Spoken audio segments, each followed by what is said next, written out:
There's been a lot of talk about I mean, you're experienced with all sorts of different theories.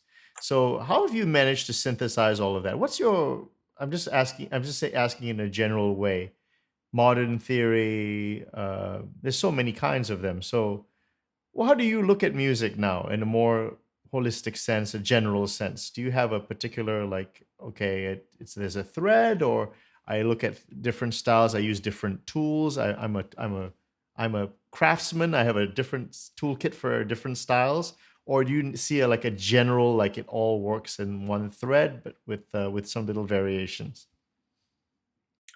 Yeah, so I am a historian, so I want to dive into a certain historical period, and I want to use methods that are adequate historically, um, to attack those problems that I see. If I want to learn, um, like 18th century counterpoint, I don't want to use Fuchs, um, but rather more practically oriented stuff, and then maybe do Fuchs afterwards.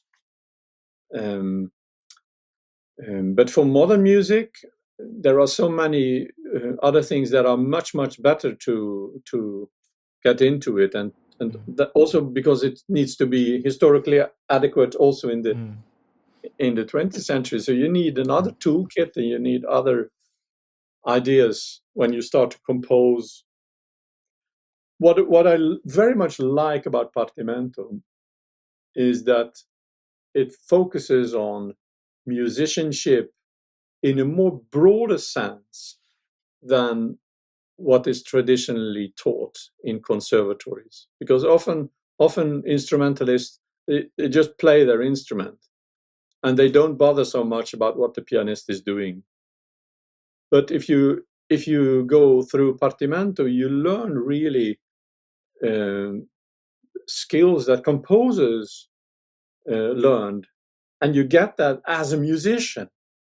Yeah, so you learn to understand what the accompanist is doing and how you can make like varied repetitions and so on, or make cadences.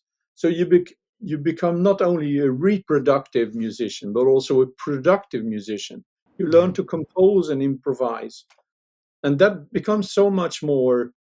I mean, historically correct because that's what they did at the time.